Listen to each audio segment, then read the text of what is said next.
Hello, everybody, and welcome in to another episode of the Couch GMs podcast. It is Monday, February 2nd, 2026. I'm your host, George Kurt, joined by the one and only Cody Roadcap. How you doing today, Cody? I'm doing good. I'm glad to see that you are back in your home studio with your Eagles football and Chargers helmet on the bookshelf. Love to see that. The beard's looking great and in classic Cody fashion. Old school. It's old school. You took the decal off because I made fun of you. The tape dispenser. No, I meant bolt up. Uh, but yeah, old school Cody fashion. Got 2% on the battery on the laptop right now. So hopefully there's no internet issues, no random dropouts. George doesn't have to do the show by himself, but Yeah, hopefully not. Feeling a little sniffly, but I'm glad to be here with you, Cody. I'm glad to be showing off the tape dispenser again. And the Eagles helmet and football and not Chargers helmet are happy to be here too. I'm a Chargers fan. I don't know what you're talking about. It's the tape dispensers in that too, which is even funnier. it's your Chargers helmet. You bleed blue. And I'm wearing white today, so made sure it wasn't blue this time just for you. Make sure you're following us at the Couch GMs, Facebook, X, Instagram, TikTok, even more than you do from the show here. You can always DM us with any questions you have during the week, or you can drop in with us Mondays and Thursdays at 6:30 East on Facebook, YouTube, and Twitch to get involved in the discussion live on the show. Before we jump into our main segment today, which is going to be NFL awards, why don't we see what is happening?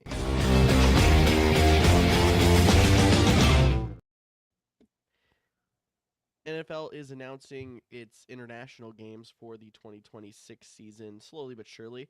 We are at a 8-game set so far, including a new game that was announced in France. That's apparently part of a multi-year deal, so that's something that's going to be going on for at least the next few years.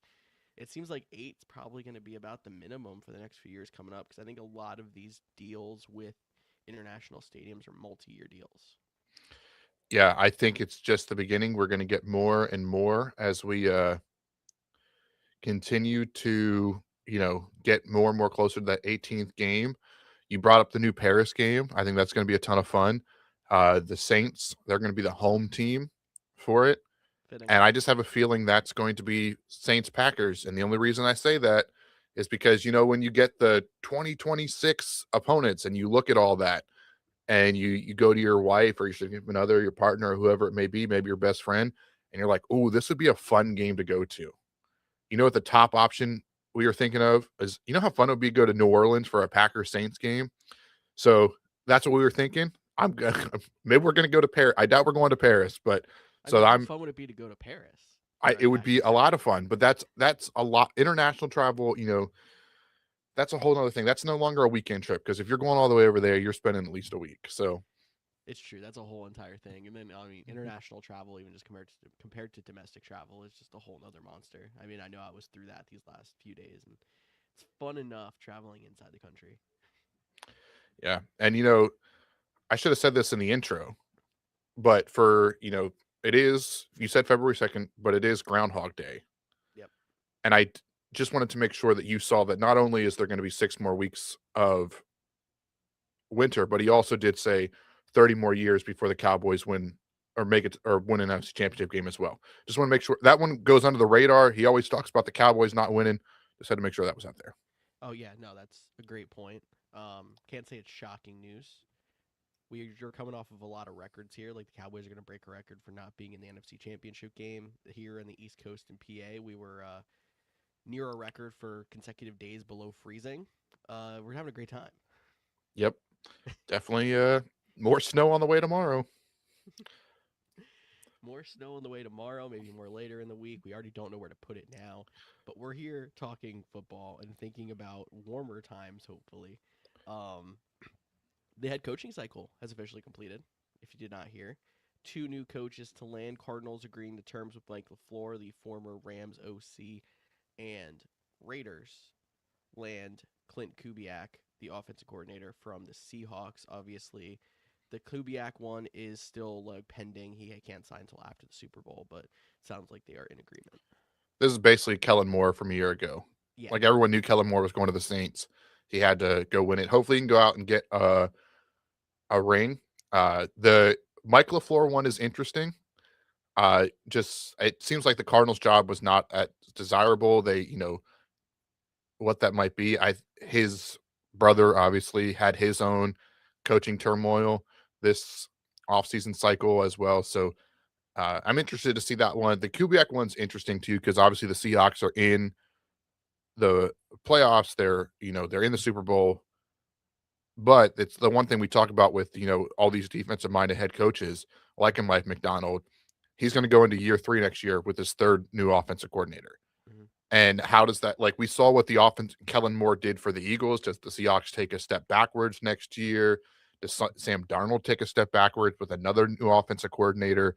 Like, so there's a lot of fascinating questions in the year where we had 16 or 18 open offensive coordinator positions to get into the game so late. Like, I'm interested to see how the Seahawks rebound. Happy Yeah, I for mean, Kubiak though. definitely happy for Kubiak. The other thing about it is there were so many people available. I think there's still probably some desirable names out there. I'd have to look at some of the names that are still available. I can't throw it off the top of my head, but they're gonna find somebody. The other thing that gives me hope is, I mean, if you told me coming into this year that Sam Darnold was gonna have another great year, I can't say I would have been shocked, but it would have been a little bit more out of the realm of possibility. Now that we've seen him do it with 2 different teams, 2 consecutive years, now make the playoff run with it. Um, I mean, I have to believe there's something legit to it, and so does Justin Jefferson. If you didn't see that comment he threw out there, where he was throwing some jabs at the Vikings front office for letting them walk, only I team mean, to let a quarterback walk after a 14-win season. speaking of the front office, 6 weeks after their season ended, maybe only a month, the Vikings did fire. I can't pronounce his full name. Me Kwesi, neither. whatever. I'm not whatever. Kwesi, whatever the rest of the name is. I can't pronounce it. I'm sorry, but they did let him go. So the Vikings are going to need a new GM. But they're doing the interesting thing where like the next guy in line is going to be the GM through the draft, and then they're going to like reevaluate the position, which I just doesn't make sense to me. But maybe they like him enough. Maybe this is like we're going to reevaluate after another season. That sounded like a heated thing. But I want to go back to the Seahawks. Sorry, my brain's all over the place No, today. you're good. I But caused that tangent. You're welcome. the Seahawks one, the name I'm going to throw out there is another guy I can't pronounce. But I would wonder if they stay in division and can pull the passing game coordinator from now. Obviously, maybe he steps into the OC role with Mike LaFleur leaving. Nate Are you talking about Shalhassi or whatever his name is? Nate Schalise Shalise? or Yeah. whatever. Or I Yeah. should stop saying whatever. Nate Schalise. Maybe he just goes right into the Rams OC role. But I wonder if the opportunity to call plays in Seattle, if they could steal someone from there. So that would be an interesting name I would pay attention to. Interdivisional, uh, maybe gives him the next pathway to a potential head coaching job. Yeah, I would have to think it's not going to be quite as smooth for Seattle next year. Now I'm having to move on to another offensive coordinator again, but I have faith that they're going to be fine. It makes sense that the Raiders per se got the better candidate. They have, I mean, even that organization's kind of been a mess and they don't have a whole lot in the tank. They at least have the #1 overall pick in the draft. Obviously, that makes it intriguing for an offensive-minded head coach, especially to know that you're going to go in there getting Mendoza of more than likely. And then the Cardinals, it kind of did emerge as the offseason went on that was the least exciting job for a team. I don't think LaFleur would have gotten a head coaching job anywhere else. Obviously, he was passed over, but I don't think there were many other teams that were super interested. So, I mean, Cardinals taking the leap. I don't think it's a bad hire, but I also don't know if he was ready.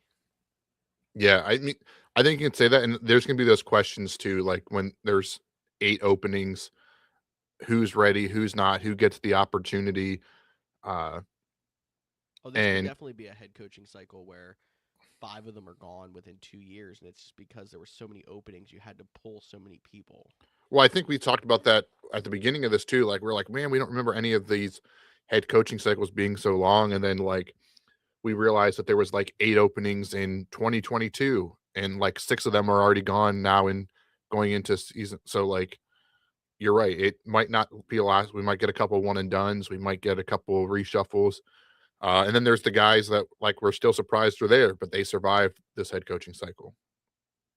Yeah. And then there's some teams I think that we were like, they made solid hires, are going to be there for a long time. So, but you just see how it breaks out over the next few years. For sure. Now, if we're wrapping up coaches, is there any other comments? You can even go back to coaches that have been hired previously. Any shockers or anyone else you want to talk about? No, I was just trying to think like if you wanted me to give you like my I don't want to say grades because I'm not a big grades person, but like best fit of coaches. Um, I think the one that intrigues me the most is Robert Saleh in Tennessee. Mm-hmm. I think he's a really good head coach. I don't love Tennessee. Like I think they have a lot of question marks, and I am worried about, does he like the Jets did get worse when he left. Yes. So And as much as we can try to bag on Tennessee, because I mean they haven't been the best organization, I would like to think they have their cards together more than the Jets do. no, and they have a quarterback in place in Cam Ward, whether you believe in him or not. They have a solid defense. They brought in Gus Bradley, I think that broke today as well, to be the defensive coordinator. Saleh's going to call plays, which he didn't do in New York, which I think is a good thing. So that one's the one that intrigues me the most. I think the Jesse Minter one in Baltimore, I know we talked a little bit about it. It feels like they're just doing the same thing. But I like that fit. And then I'm still going to pound the table for I like the Mike McCarthy one to be like a gap guy. Yeah, I mean, I think I'm a big fan of the Saleh one. I think the easiest pick was Harbaugh to the Giants. I just think, they were kind of given the softball. Harbaugh wanted to go there. They got lucky in that case. And I think the two biggest boomer bust. I mean, you could say LaFleur could be, but I'm kind of just, passing that one to the side. McCarthy could either be a big hit and he could be there for 10 years, or he could be gone in 2 if it goes very poorly. I mean, I still think he gets maybe 3, but if it goes that bad, you never know. And then that Minter signing in Baltimore, because there's so much pressure still to be competitive. There's not really any room for error coming in there as a rookie head coach. It could get ugly pretty quick if they struggle. Yeah. And I also want to throw Jeff Hafley's name out there one last time in Miami. Defensive guy. I know they weren't a big fan, but it does not always translate, how well you are at the podium, how good you are at a communicator and whatnot. But I think he's a really good head coach with college head coaching experience a lot of time in the NFL. I think that might be one of those underrated hires, similar to like a Mike McDonald. Obviously, that one was they had to wait for the Ravens to finish up their playoff run that year, but a guy that like got some buzz, but like wasn't the flashy name, and then just turned into be a really solid coach. And I could see that similar trajectory going in Miami, but obviously the quarterback is a big question mark. Yeah, I mean, I actually started seeing, now that we're through the head coaching cycle, I started seeing some of the more ridiculous rumors come out, and I saw something come out today that I had to double check that said that Tua was getting cut post June 1st. I wouldn't be shocked if that ends up happening. It would be a massive cap hit, which is why I don't think it's going to happen. But start watching out if you're out there on social media. These people are going to try to fill in some of the lull with some interesting takes that aren't true. Yeah, for sure. And then one other little bit of news, I guess, little pop culture reference. The Game of Thrones new show, big fan. I mean, I haven't seen it. If you're a fan of Game of Thrones show, they are moving up their release on Sundays. They're moving up the release time on Sunday so it doesn't conflict with the Super Bowl, so you can still watch both. Just thought that was a fun little schedule update for the pop culture fans out there. Nice. Okay. I see that they realized they couldn't compete with it, and we're just like, we're gonna give you a little pre-show. Yeah, for sure. Nice. All right, Cody. Do you want to talk about some NFL awards? Yeah, pretend I have a bumper. Okay. Bump, bump, bump, bump. I don't even know if that was our music. That might not have been It our was music. at some point, so you're good. All right. The old music, I think what it was. It was the old music, exactly. Yeah. Throwback. Cody and I are going to go through all of the major awards finalists and predict who we think is going to win at NFL Honors. NFL Honors is on Thursday. Our show probably will start to go into the beginning of NFL Honors, and you start hearing some, leaks the day, going up to it the day of. So him and I wanted to get out ahead of it and do some awards predictions now, and then we can talk Super Bowl on Thursday. Do you want to kind of go backwards with me here? So we'll talk about some of the smaller awards and then work back up to MVP. Yeah, for sure. And I think it's also worth noting that we're not doing Walter Payton Man of the Year because that one is just too hard to predict. 32 candidates is a little bit tough. And then we're also not doing predictions for the Hall of Fame. But we do know Bill Belichick is not in there. Which is blasphemy, as much as I can hate on the guy. For sure. All right, let's start with Defensive Rookie of the Year. The finalists that were announced were Carson Schlesinger, James Pierce Jr., Xavier Watts, Abdul Carter, and Nick Emanwari. I believe I said that one right. I believe you got it right, too. Where are you thinking? I'm going to try to pull up odds while we're here. Have some little fun. Yeah, that'd be great if you had the odds here, because I have not looked at the odds. I'm just going based off of full thing. And it's also an important thing to remember that the voting for this happens after week 18. So like the playoffs don't play a factor in the award system. Like Nick Emanwari had a really good game against the Rams to help propel the Seahawks to the Super Bowl. That doesn't go into consideration for the voting. Watts had a couple interceptions, so I think he's always up there. But I think Carson Schlesinger would be the guy that I would pick on this one. Maybe he doesn't get it because, spoiler alert on who the defensive player of the year might be. They might not get, he might say, oh, he was already playing with the best player. Maybe he doesn't get the rookie. But I thought what he did in the middle of the Cleveland Browns defense, being one of the top defenses with one of the worst offenses, that's who I tend to give it to. But I do think it's going to come down to one of the DBs, and whether that's Xavier Watts or Nick Emanwari. So I'm going to try to keep finding full odds, but what I found here is favorites, and Carson Schlesinger is actually long shot favorite to win the award as of now, minus 1250. Perfect. And he had a really good season.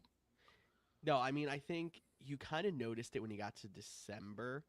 And I mean, I'm sure there were quite a few people that were kind of tuned into that Steelers-Browns game that wasn't the most exciting at the end of the year, but had the playoff, implication because it ended up making that Week 18 Ravens-Steelers game mean for the division. And I think that was when he really had his coming out party to play people that didn't watch a lot of Browns games. And he was playing injured through that game and was still a monster. So he would have been my pick regardless. I mean, I don't think anyone rookie-wise on the defensive side of the ball really stood out. There were obviously a lot of great names on here, but I think Schlesinger was the one for me. Yeah, I think he had the best complete season too. Like Xavier Watts, like I'm thinking like that late season bump when the Falcons upset the Rams. I believe he had, what, do you have 2 pick six in that game or just 2 interceptions with the pick six? It was something crazy stat line. But yes, Schlesinger gets it there. You want to hop over to the offensive side? Yes, and I want to say also James Pierce was number 2 on the odds list for Defensive Rookie of the Year, just to throw a little bit more his way. Offensive Rookie of the Year, the nominees were Ted McMillan, Tyler Show, Emeka Ibuka, Travion Henderson, and Jackson Dart. Not a whole lot of surprises in the nominees categories, but what are you thinking here while I try to pull up the odds? I think this is a 2-man race between Ted McMillan and Tyler Shuck. I think Emeka Ibuka, great beginning of the season, fell off. Injuries obviously played a part. Travion Henderson had some key moments, but with the amount of splitting he did with Ramondre Stevenson, although he did look his best when Stevenson was out for that short amount of time. And then the same thing with Dart, just missed too much time to be there. And I know Tyler Shuck didn't start the season, but really helped turn the Saints around. So that kind of leads to me, but I think it's at the end of the day, I'm going to go with Ted. I'm also leaning Tet here, and from what I am seeing, it looked like Tet was our favorite. at minus 1,500, so a long shot again. Favorite there over Jackson Dart plus 950. Wow, Dart's higher than I would expected. I really do like this whole thing where like I just talk and then you tell me the odds and then the odds make sense. It's like, hey, maybe I did pay attention to football this year. Maybe I didn't. Exactly. And then I'll give my commentary afterwards. I think Ted had the most complete season. Even though he was on his slow start, he was doing a great job of being involved. He just wasn't getting the touchdowns, I think is what we were kind of arguing with in fantasy. And then he picked it up. Dart had a great year, and I think if he played the complete season, didn't have the injuries, like he might have had a little bit more of a push. Same with Henderson, who kind of just gone until he had that mid-season stretch when Stevenson was out. And Shuck, I think, really did push himself up into the forefront, and it was just a little late for an award like this, but I think he had himself a legit shot to be a starter, not just next year, but beyond. For sure. What's next? Moving on to comeback player of the year. Our nominees were Dak Prescott, Christian McCaffrey, Stephon Diggs, Trevor Lawrence, and Aiden Hutchinson. A lot of these guys coming back from injury, I believe, if I'm looking at his. Yeah, it does not seem we don't have the come back from nothing player on this one. All of these players, except maybe Trevor, like he has never been great, but he was injured. So that was a big factor. Like Trevor had his best year as a pro this year. Not, this isn't the Geno Smith, Joe Flacco kind of situation. Yeah, exactly. And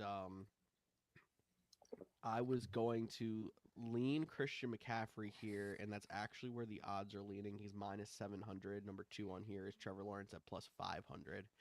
The only thing that makes me question, I've seen people win multiple awards before, and I think he probably is the most, deserving with the season he put together. But he might win another award somewhere else up here, and I don't know if they would favor somebody else because of that. No, I was going to say the same thing. I wonder if this vote comes into some of that, like the voter fatigue of I'm going to vote for this player here and this here. So like, and then that makes this one closer. And I think the odds say that because for me, it's between Trevor Lawrence and Christian McCaffrey. I do think in terms of like the cause of the award, like Christian McCaffrey's bounce back was impressive after last season. But sorry, my phone started ringing. Got distracted again. But I do think Trevor Lawrence battling injuries and what he put on to, I did peek up to like the offensive player of the year thing. And I was like, Trevor Lawrence is on there. Christian McCaffrey is. Does that, favor in his thing? But I still think at the end of the day, I'm going to say Christian McCaffrey goes home with the trophy. Yeah, I'll still stick with Christian McCaffrey. I don't think any of the others really have a shot. They had solid seasons, but they didn't stand out as much as CMC and Trevor Lawrence did. And yeah, I mean, you can argue also when it comes to this award specifically, Trevor Lawrence, he did have an injury, but he's closer to the comeback from nothing than Christian McCaffrey, who obviously has been a top 1 or 2 running back every single year that he's been healthy, and then he missed essentially the full season last year. He played, 4 games? Yeah, so we agree on Christian McCaffrey here. All right. I'm going to skip around a little bit here, if you don't mind. I'm going to go to Assistant Coach of the Year. Nominees, defensive coordinator for the Vikings, Brian Flores. We got Klint Kubiak, who is now going to be the head coach of the Raiders, but he is offensive coordinator for the Seahawks. Vic Fangio, DC for the Eagles. Josh McDaniels, offensive coordinator for the Patriots. And Vance Joseph, he's the one that I have blank on. DC for the Texans. Yeah. Nailed it. See, look at that. Off the top of the dome. It's still like, I know it's like different regimes, new ownership and all that. The whole thing of like Vance Joseph being the head coach that got fired, and then like they brought in Nathaniel Hackett, that didn't work out. Then they brought in Sean Payton, but then Vance Joseph coming back as DC, it always still blows my mind when I see him back on the sidelines. But like I said, different regime, doesn't have anything to do with this award here. This one for me, it comes down to, and again, this is a week 18 voting thing. So obviously talking about it now, it feels like, how is this not Josh McDaniels or Klint Kubiak? because those two got, played big parts in getting their teams to the Super Bowl. But only one of these guys is getting a head coaching job next year. And I think what Klint Kubiak was able to do with Sam Darnold and that offense and unlock it. And Sam Darnold did have some turnovers this year, which, caused things, but he was able to lock him down over the playoffs, which again doesn't play a factor into this award. I would have to think Kubiak is still the favorite to win this one. So I cannot find odds on this one. Just throwing that out there. I'm sorry. I was also leaning Kubiak on this just for, you pair him up with Sam Darnold off the street, even though he probably shouldn't have been on the street. And you see the kind of buzz that you got. I think that an award like this tends to go to the guy who is more the surprise. Like Flores, Fangio, McDaniels, Joseph, all established and solid coordinators, and then Kubiak being the outlier of like the new, young, hot name, and he outperformed them all. So I agree. I think Kubiak would be the winner in my eyes here. Yeah, I was trying to see. I couldn't find it either. So that one, and unfortunately, that one's going to be one that they announced like during the commercial break. We gave away this award. 100%. So you're going to have to watch to pay attention. Yes, exactly. All right. We're going to move then to Coach of the Year. I think that's a good transition into that one. Nominees were Ben Johnson, Liam Cohen, Mike McDonald, Kyle Shanahan, and Mike Vrabel. I know who I thought was going to be the favorite here. Who do you think, and who do you think is going to win? So I think this is the closest of any of them. I'll agree, and I will also say the odds do show that as well. So the ones that like jump off. So I think what Ben Johnson did with the Chicago Bears has to be recognized. I think what Liam Cohen did with the Jacksonville Jaguars has to be recognized. What Mike Vrabel did with the New England Patriots has to be recognized.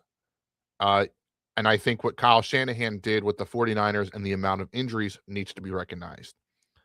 And I think because the 49ers didn't win their division, I'm going to eliminate him. I think Mike McDonald, would be number 5 on my list of these guys. So I'm going to eliminate him. So then it's really a 3-man race between Ben Johnson, Liam Cohen, and Mike Vrabel. Okay. And because this is a week 18 voting award, I'm going to give it to Ben Johnson. If this award was voted on after the championship game, I think Vrabel would have taken it.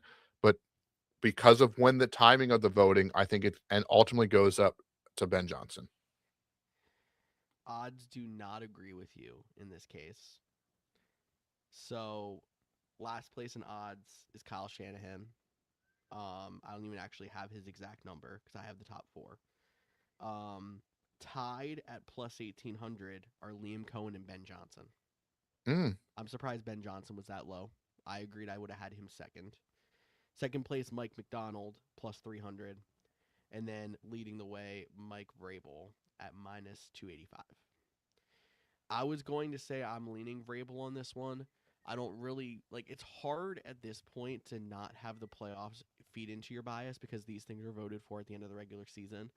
But I don't think there's any denying how Vrabel took what has seemingly been a mediocre team over the last few years since Brady's been gone, even while Belichick was still there, and turned it into a contender immediately.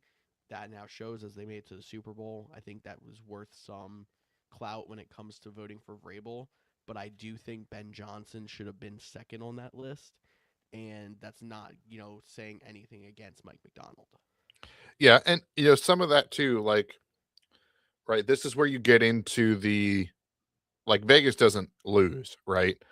Yeah. But this is also where they can, not everyone realizes that, and that's why I've said it 15 times, is when the voting takes place. Because it's easy to look at it now and be like, oh, I'm going to hammer the Mike Vrabel, even though it's the best odds, for him not to get it. I think Vrabel is the answer, and maybe getting the 1 seed was enough at the time of week 18 to get it there versus the 2 seed for Chicago. But yeah, either one, really any of these coaches are deserving of it. But I think I'm going to, I would give it to Mike Vrabel personally. if I'm playing what do I think actually happens on Thursday, I'm still going to stick with Ben Johnson. Ben Johnson winning would be a form of Vegas winning too. I could see that, but some people would cash in pretty big if they did put some money down on Ben Johnson. Maybe it's Maybe time for not me to open up my preseason. His DraftKings account. preseason odds actually Not a were sponsor. only plus 750. So, yeah, about that. All right, let's move back down to Defensive Player of the Year. Nominees: Nick Bonito, Aiden Hutchinson, Will Anderson, Micah Parsons, and your more than likely winner, Myles Garrett. yeah. I would love to see what the odds are for. Why don't you just tell me the odds for that one if you have it, and then I'll talk about it, because I think we're all in agreement that you break the sack record, you're winning Defensive Player of the Year. Yeah. I'm gonna just cross check myself here. Minus 10,000, Myles Garrett. Yeah. Only So other person in the stratosphere was Michael Parsons, and he's still over plus 1,000. So. right. So obviously you break the sack records, you get it. I do think if like these players are very close, like I think what Nick Bonito did for Denver, he had a really underrated but really good year. What Will Anderson did with Houston, underrated but very good year, and you saw that come out in the playoffs, especially. And then Micah Parsons, obviously, the Packers lose 5 games in a row after he goes down after having one of the best defenses. Like, there's nothing more impactful than that player for a unit. But Myles broke the sack record. This is his award. Yeah, I agree. It's because of that, it kind of put it over the top. I think he probably should have won regardless, even if he did fall that half sack short or whatever. And if he it's didn't break saying this, something that the second person in odds is someone who missed the end of the season with an injury. Not anything against the other 3 that were nominated. I was going to say, this would have been really fascinating if he didn't break the sack record and Parsons played the final month of the season. Like, then we could have had a real conversation. Definitely would have been interesting. All right. We're going to go to Offensive Player of the Year. I think this one's going to be a little bit more interesting. Nominees were Puka Nacua, Bijan Robinson, Christian McCaffrey, Jackson Smith-Njigba, and Drake Maye. Yeah, you're right. This one is very fascinating for me. And I know he's in the MVP race, and we're going to talk about that. But I am taking Drake Maye out of this conversation. I don't know what the odds are, but I'm taking him out of this conversation. And I'm going to take Bijan out as well, even though he had an incredible fantasy football playoff run. But just, I don't know if as the season of a whole, he can realistically be it in this. And I think it's a 3-person race. And this is where I start to, play the game of like, does Christian McCaffrey win comeback player of the year so we can have a Puka or a Jackson Smith-Njigba offensive player of the year? Or when you're comparing the wide receivers, does that split the votes enough that, Christian McCaffrey, might not get the most first place votes, but get the close, but then the most second place votes and ends up winning. Like, I think we could have a weird situation on this one. But at the end of the day, I'm going to say I believe Jackson Smith-Njigba goes home with the award. Odds on this one are super interesting to me. And I want to see. So, bottom of the list, plus 10,000, Drake Maye. We Yep. can both agree. I think, yeah, it's good he was nominated on here, but I don't think this is his award. Tied for third, plus 7,500, Bijan Robinson and Christian McCaffrey. I am floored that CMC is that low. Yeah. Puka Nacua plus 1,300, Jackson Smith-Njigba minus 2,000. Wow. Barabon. I think it's much closer between JSN, Puka, and Christian McCaffrey. And, I mean, you can even probably throw Bijan closer. I'm surprised to see it's that spread out. I think Jackson Smith-Njigba and Christian McCaffrey are the 2 that I have fighting for it. I originally, before I saw odds, was like, I think this is CMC's award. I think because, I've seen more times than not the offensive player that's not a quarterback that gets put onto the MVP board wins Offensive Player of the Year. I know that happened last year with Saquon Barkley. I'm not sure how many times before it, but I feel like it's happened multiple times. But it doesn't seem like the voters, or at least the odds makers in Vegas, seem it's going to go that way, which is shocking to me. Yeah, and like when, especially like the thing that surprises me too, and which one I did think the CMC being so low, like I think if this is where like the stats game comes into it, like he was what 80 yards short of going 1,000. Like he had over 2,000 purpose yards, but he was like 80 yards short of being 1,000 rushing, 1,000 receiving. And I think if he hits that, it's like, okay, this is his award. But he didn't. So now it's like, all right, we're going to go to the wide receiver thing. And again, this is week 18. And when you look at the numbers, Puka actually had more catches, but Jackson Smith and Jigba had more yards. They both had 10 receiving touchdowns. They both had 27 explosive plays of 20 plus yards. Puka has the higher PFF grade for what it's worth, but Jackson Smith and Jigba has the higher yards per reception. They're both about 106 yards per game. Like it is so close between those two. For it to be such a wide spread in the betting is kind of crazy to me. And I think the only thing I can think of is like, does Devontae Adams hurt Puka in this case because Jackson Smith and Jigba doesn't have someone on the other side? I mean, Cooper Kupp, obviously, but no one, they're not, it's not the old Cooper Kupp. It's just an interesting dynamic between those two players and how like one is seen so much better than the other as like the top wide receiver when they had almost identical seasons. Yeah, it's very true. I think Puka being the big name that um, broke out last year. He's the young gun. That's probably part of the reason. Devontae Adams, yeah, you can say they had similar seasons, but I do think like him feasting in the red zone made him look even better than he was. I don't want to say he had a bad year. Um, but I mean, I don't know what the yardage numbers are like, but I would make a bet Puka had him pretty handedly there, but I wouldn't be shocked if he lost to Devontae Adams in touchdowns. He lost to Um, Devontae in touchdowns, but they both had 10 touchdowns, and it was 1,793 yards for Njigba to 715 or 1,715 yards. So we're talking 78 yards difference. yeah, but I think there is something to be said that maybe it's not even Adams that hurts him. Maybe it's the fact that your quarterback's probably going to win MVP. We haven't gotten there yet. That could be hurt you as well. Yeah. But then just to throw all that into the situation, like back to the CMC thing, he had 300 more total scrimmage yards. He had 17 total touchdowns versus actually Puka had one rushing. So he had 11 where Jackson Smith and Jigba had 10 if we're going total.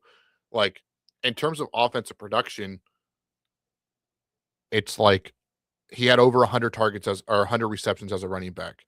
He was that 924 receiving yards, 1,200 rushing yards, 17 total touchdowns. Like on a team that was that injured, like it blows my mind that he is so far down the odds.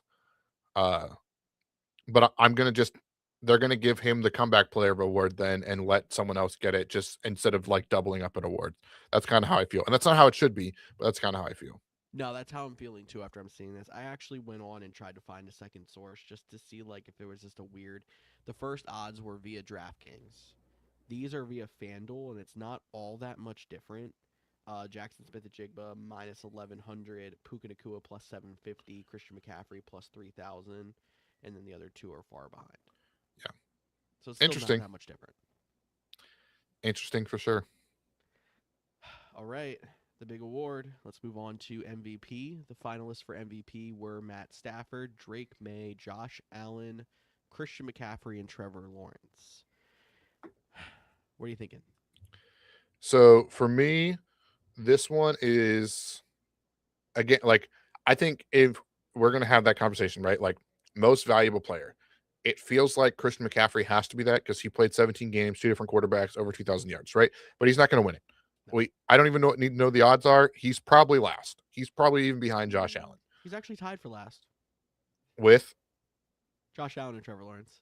Yeah. So I was gonna say it's a 2-man race between Matt Stafford and Drake Maye. Yeah. Now, this is my last time I'm going to say this. This is not the playoffs included. So, which might actually hurt Drake Maye, but Drake Maye made it to the Super Bowl. I still think it's Matt Stafford's job. He was the top person in the AP All-Pro team. He had, more yards, more touchdowns. Drake Maye had him in passer rating and completion percentage and rushing touchdowns, but like he had 11 more total touchdowns than Drake Maye had. The Rams, very good offense. I think at the end of the day, this is Matt Stafford's award. Great season for Drake Maye, but I think he comes up short in the awards and maybe on the Super Bowl, but you got to wait till find out what my pick is on Thursday. Yeah, I feel like Drake Maye, in the landscape of how the NFL's been over the last 4 or 5 years, is a very well-deserving MVP. But I almost feel like watching Matt Stafford this year almost rewound us to watching those mid-2010 seasons where we had multiple players throwing for 5K and the ball was all over the yard. Like, I felt like that watching him. And I know the numbers didn't get that inflated. But I think that alone makes me think Matt Stafford's going to be the winner. The odds, plus 100,000 for Trevor Lawrence, Christian McCaffrey, and Josh Allen. So they are very confident it is a two-man race between Matt Stafford at minus 900 and Drake Maye at plus 650. So the odds agree with you and me that it's going to be Matt Stafford. I'm so tempted to put $1 on Christian McCaffrey just because you would cash out so much on a $1 bet. Yeah, I've never seen odds quite that high. That is ultra confidence out of FanDuel that they're not winning that. Yeah, I'm curious now. I'm opening DraftKings, not a sponsor, and trying to figure out what the payout would be on a $1 bet. But while I do that, I have to ask, and this is perfect for our show if you're a longtime listener. If Matt Stafford wins MVP, is he a Hall of Famer? Well, if he gets a vote, he's got the jump on Russell Wilson. I just want to make a Russell Wilson joke. You're welcome. I think he is. I mean, that would give him an MVP. He's got a Super Bowl. He was tied with some very bad years in Detroit to start his career, which obviously is going to be a blemish on the resume. But I think people recognize the talent, and then once he went to LA, he kind of elevated his game to an MVP level multiple times. Yeah, and he had good numbers in Detroit. They just didn't win, and wins aren't a QB stat. So it's true, and I mean he's associated with Calvin Johnson, who obviously Hall of Fame wide receiver. Like that helps his case too. At least I would think. Yeah, I know the committee has gone on the whole Bill Belichick thing. Obviously, Eli Manning wasn't a first ballot Hall of Famer. He's not even a second ballot Hall of Famer this year. Eli's an interesting one too, because I mean, let's compare Eli and Stafford for half a second. Eli has 2 Super Bowls, never had an MVP. Both of his Super Bowls, they were wild card teams. They weren't even really like a dominant squad. They just went on a run. I could argue Stafford's been a more dominant player at his position, despite his bad years at the beginning of his career in Detroit. I shouldn't even say he had bad years. Like you said, he had good stats with a bad team. Yeah, and it's an interesting time to like compare them right now because as of right now, they've only won, or they've played about the same amount of games. But in terms of Eli Manning, right? Not in the Hall of Fame this year. Maybe he'll probably get there eventually, just because he did win 2 Super Bowls. But he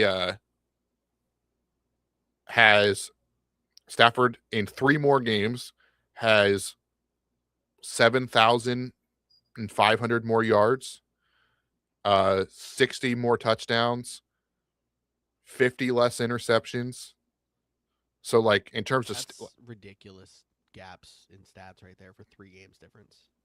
So, like, it's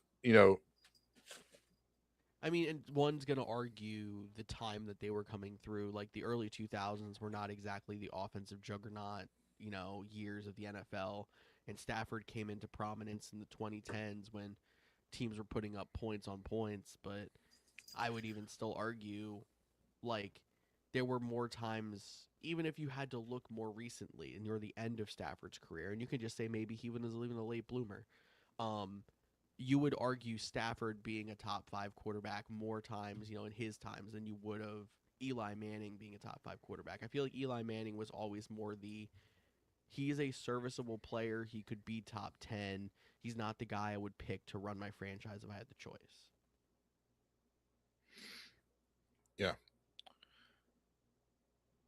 And yeah, Not the Russell Wilson compelling argument for the Hall of Fame. I was gonna. I threw in Russell Wilson into the stats too, just because I was curious. But he's 30 games behind, so that makes it a little bit harder to catch. But he still has a long way to go to catch Matt Stafford in terms of yards and touchdowns and stuff like that. So I think that would hurt his case too. Like I would put Stafford ahead of both Eli and Russell Wilson at this point, despite the thing. I do wonder if the Super Bowl MVP going to Cooper Kupp and not him plays a factor at all. I mean, for potentially, but him winning an MVP in the regular season, I think, would kind of cancel it out. Yeah, I think at the end of the day, Matt Stafford, if he wins MVP, he will probably. I don't think it'll be first ballot, but I think you'll see his name in Canton.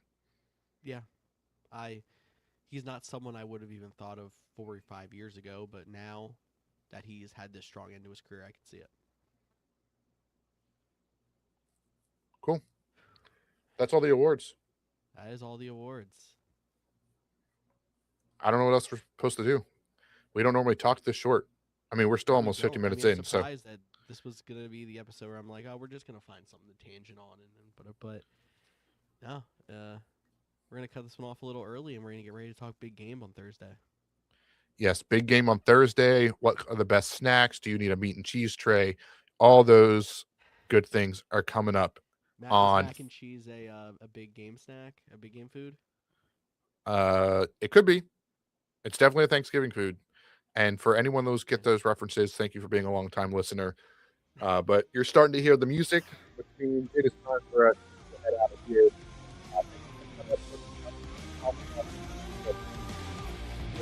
Through the NFL season, Mondays and Thursdays, 6:30 p.m. Eastern on Facebook, YouTube, and Twitch. Also, hit us up on social media at the Couch GMs, all the good places. We'll be back talking the big game, getting you ready for the final game of the 2025-2026 season. Cannot wait. I'm Cody Roadcap. That's George Kurth. Talk to you all on Thursday.